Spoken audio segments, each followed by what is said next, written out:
बोलो भैया, है कोई प्रमाण रावण की शक्ति का? है कोई साक्ष्य समंदर पे सेतु बनने का? और अगर लंका में आग लग गई थी तो रावण और उसके सैनिक कैसे बच गए? युद्ध कैसे किया? है? बात करते हैं।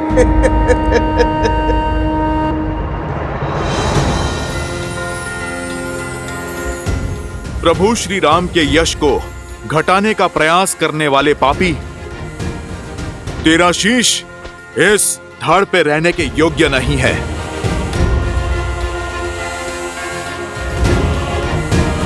बजरंग बली हनुमान, जय जय महाबली हनुमान।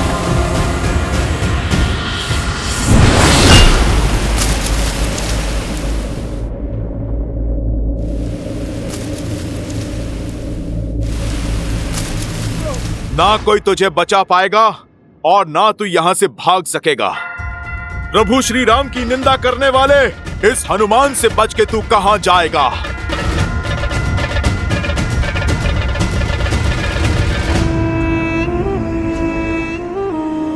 मैं कहां भाग रहा हूं राम भक्त?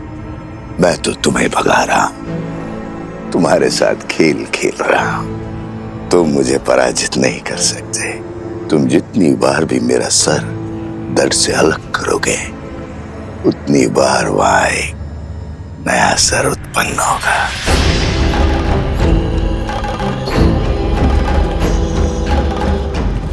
अरे देखो भैया, देखो कैसे एक वृद्ध को ये वानर मार रहा है। क्षमा करो वानर, क्षमा करो। देखो इस निर्बल बुड्ढे पर इस वानर को दया नहीं आ रही है। क्षमा करो, इस वृद्ध पे दया करो वानर। ये अन्याय है। श्री राम का भक्त और मित्र है, इसका अर्थ ये नहीं है कि अयोध्या की जनता पर आघात करेगा। ले चलो इस उद्दंडी को महाराज के पास, अब वही इसका न्याय करेंगे। ले चलो ऐसे, वही करेंगे न्याय। ले चलो ऐसे, वही करेंगे न्याय।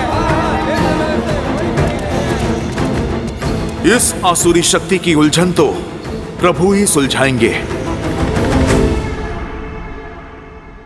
जैसी आप सबकी इच्छा। चलो दिखाएंगे श्री राम को हनुमान का सत्य, और इस बेचारे को भी। अरे ये कहां चला गया? प्राण किसे प्रिय नहीं है, जरूर वो दुखियारा भाग गया होगा। पर हनुमान को नहीं जाने देंगे। हाँ चलो, ले चलो। बहुत उत्पात मचा चुका है ये वानर, लेके चलो इसे राज्यसभा में। अब श्री राम ही इसका न्याय करेंगे। तो फिर विलंब किस बात का? चलो। ले चलो ऐसे, वही करेंगे न्याय। महर्षि पराशर के कथन को गंभीरता से लेना होगा, हमें सावधान रहना होगा कि प्रजा को कोई त्रास, कोई असंतोष ना हो जाए।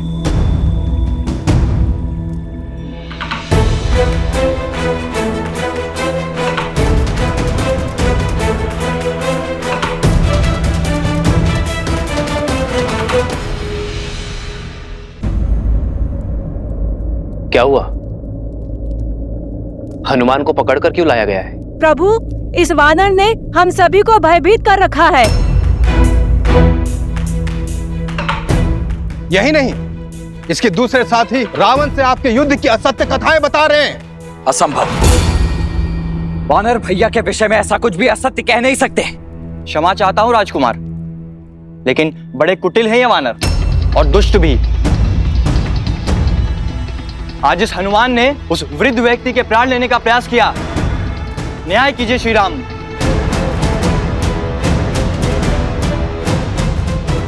प्रभु मैं। मौन, मौन।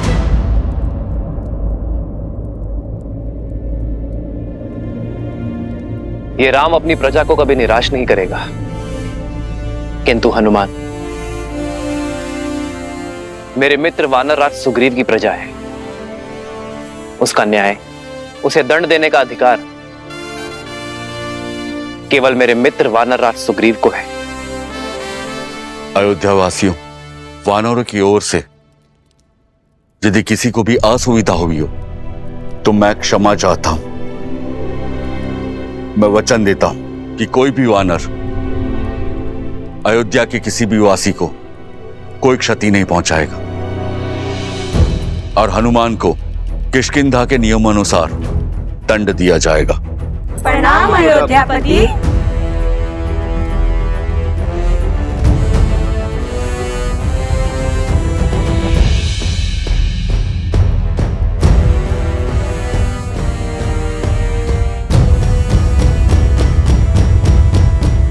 हनुमान, कौन था वो राक्षस?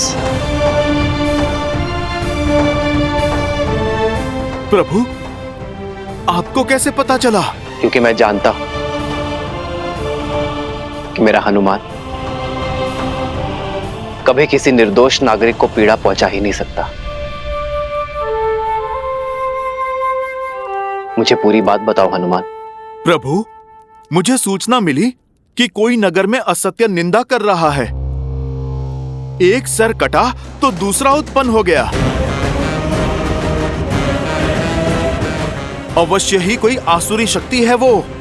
जो विपदा आने वाली है उसके अस्त्र तलवार या भाले नहीं, असत्य, लोकवाद, झूठी निंदा, ये सब उसके अस्त्र हैं। महर्षि पराशर का कथन उचित था। यह असुरी माया अवश्य ही किसी घोर संकट का कारण बनेगी।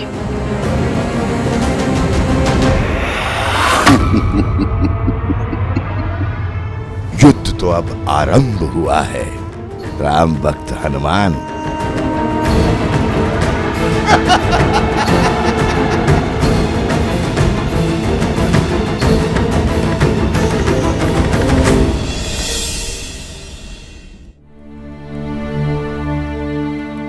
एक सर कटा तो दूसरा उत्पन्न हो गया। अवश्य ही कोई आसुरी शक्ति है वो।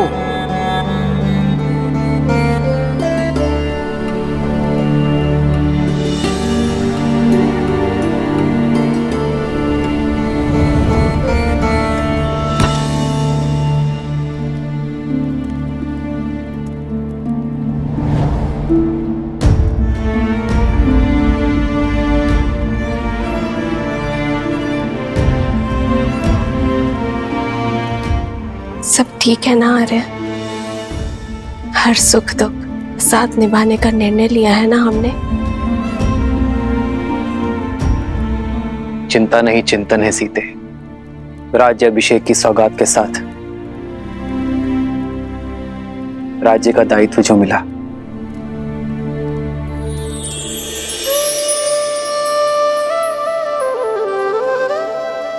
दायित्व तो आपने बिना राजपाट के भी निभाया है आर्य।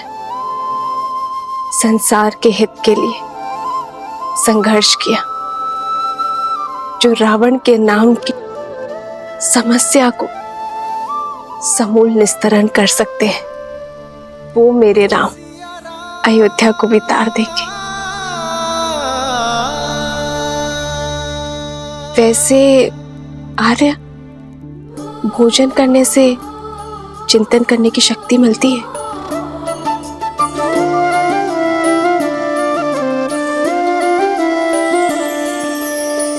जन्म जन्म का है ये संगम, राम रतन सीता वैभव धन।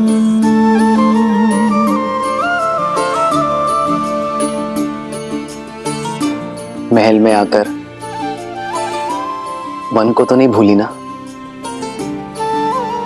वन का भोजन स्मरण है? राम सिया राम सिया राम सिया राम, राम सिया राम सिया राम। वो स्मृतियां तो मैं आने वाले जन्मों में भी नहीं भूल सकती आर्य। मैं तो पुनः एक बार प्रकृति की ओट में वन के जीवन का आनंद लेना चाहती हूँ। इसमें समस्या है क्या सीते? राम तो सीता की हर इच्छा पूरी करता है, और ये तो महारानी की इच्छा है। ये तो शीघ्र ही पूर्ण करूंगा।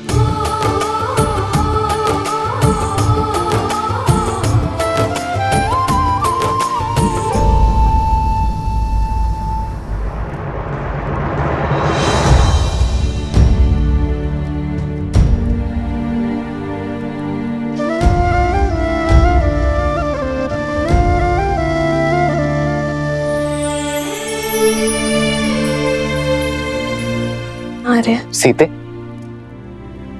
ये केसर भात तो बहुत ही स्वादिष्ट है। ये तुमने बनाया? कैसे? भात भिगोया, थोड़ा कोमल हुआ, फिर दूध में उसे धीमे आंच में पकाया।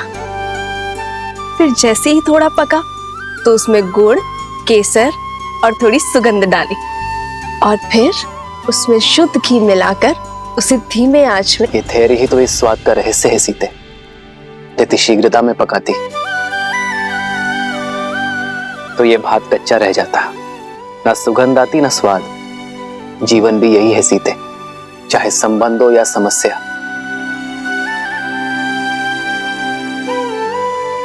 समय की आज के साथ ही इसे समझा जाता है और सुलझाया भी जाता है। और यदि शीघ्रता दिखाई तो सुख और शांति नहीं, चिंता और दुख मिलेगी। स्पष्ट कहिए आर्य। मैं तुम्हें बातों में नहीं उलझा सकता सीते, और तुमसे असत्य भी नहीं कह सकता। इसलिए समय दो सीते, क्योंकि सत्य कहने का समय अभी आया नहीं। समस्या को जानने से पूर्व उसकी चर्चा करना उचित नहीं है।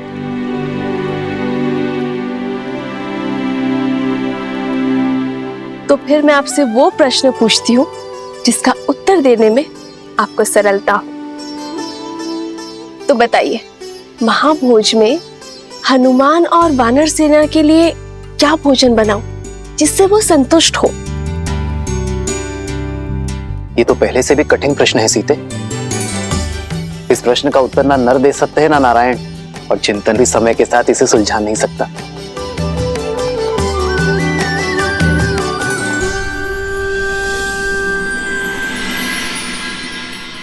हमें प्रयास करना होगा कि किसी को धन का अभाव ना हो, और इसलिए दान नहीं, जीवन जीने के लिए रोजगार की व्यवस्था करनी होगी।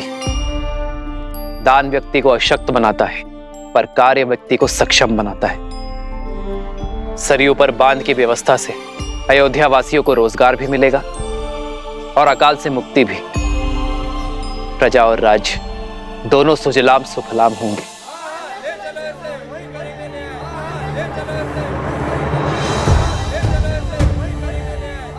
ये कोलाहल कैसा?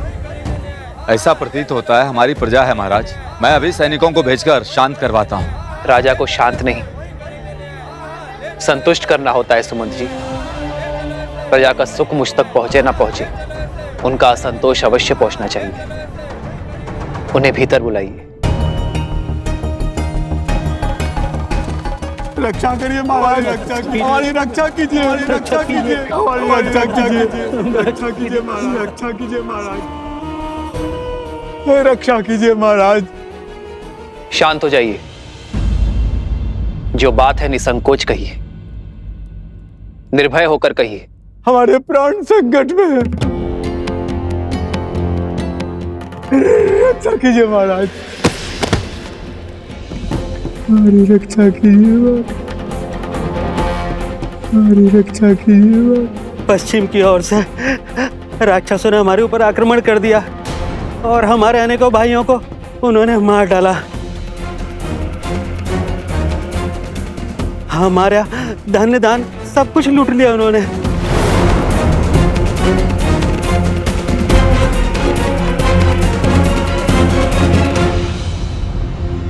उठिए।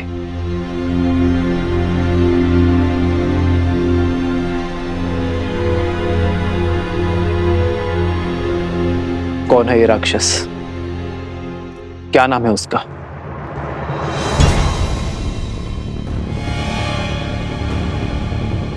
आप मौन क्यों हैं? भैया के प्रश्न का उत्तर दीजिए। उस दुष्ट राक्षस का नाम तो नहीं पता राजकुमार। मैं जानती हूँ उसका नाम।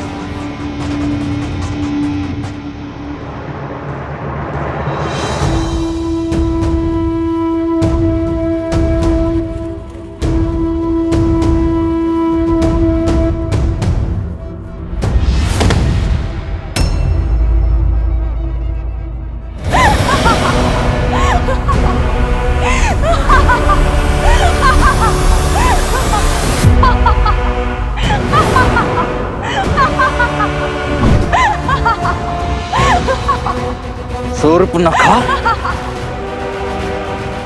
रुक जाओ लक्ष्मण। मेरे मामा भस्कर्ण ने बचाया है ये हाहाकार तुम्हारे राज्य में राम। वो भास्कर्ण जो संपूर्ण राक्षस कुल का प्रतिशोध लेंगे, हमारे खोए हुए मान सम्मान को लौटाएंगे। है बल तो आओ और लड़ो उनसे, बचा लो अपनी इस अयोध्या को।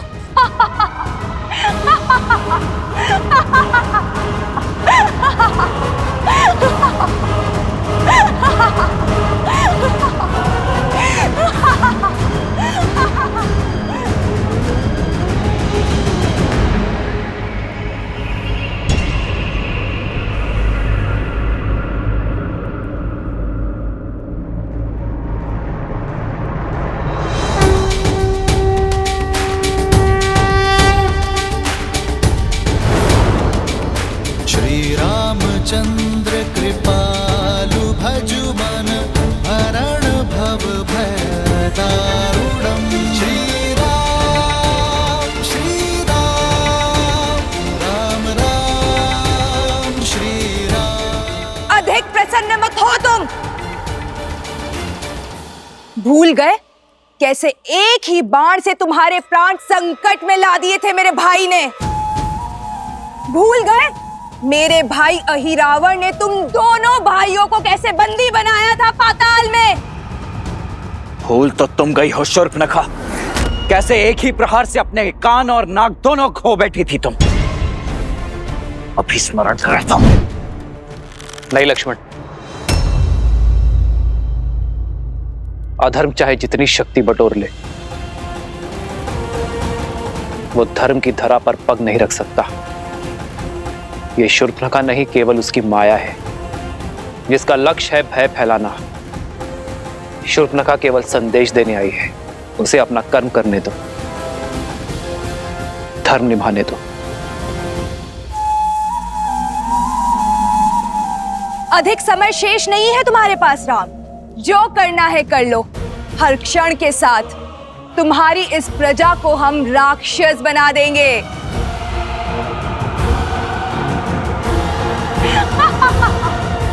तुम्हारा कार्य पूर्ण हुआ शूर्पणखा, तुम्हारा संदेश मुझे मिल गया है। अब इस वृद्धा की देह को छोड़ दो। और हां, रामराज्य में ना भय की छाया होगी और ना ही अवगुणों की माया। जाकर कह देना भास्कर्ण से, मैं स्वयं अपनी सेना लेकर आऊंगा, और यदि उसके छल में बल है तो वो मेरे निर्दोष अयोध्या वासियों को और हानि नहीं पहुंचाएगा।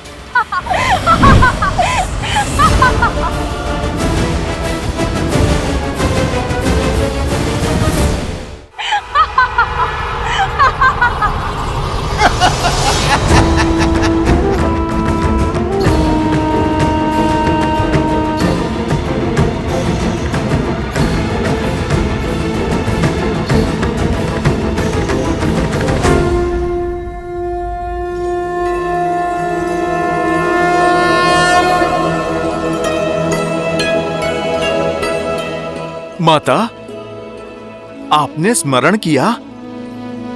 सब ठीक तो है ना माता? क्या किसी ने आपको सताने का दुस्साहस तो नहीं किया? जिसका इतना सचेत पुत्र हो, ऐसा शूरवीर पति हो और इतने सामर्थ्यवान देवर हो, उसे कष्ट पहुंचाने का साहस कौन कर सकता है भला?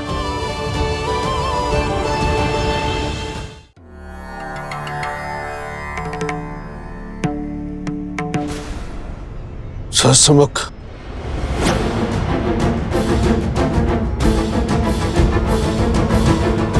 आपका आभास उचित था श्री राम।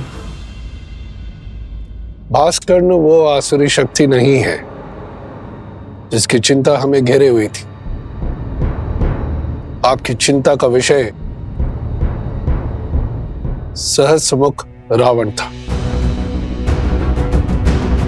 हाँ ऋषिवर, समझ रहा हूं कि उसकी काली छाया प्रवेश कर चुकी है। ये वो असुरी शक्ति है जो बाहर से नहीं भीतर से प्रहार करती है। लोक अपवाद और असंतोष उसके अस्त्र हैं। हमें अयोध्या को सहस्त्रमुख रावण के इन अस्त्रों से बचाने की आवश्यकता है।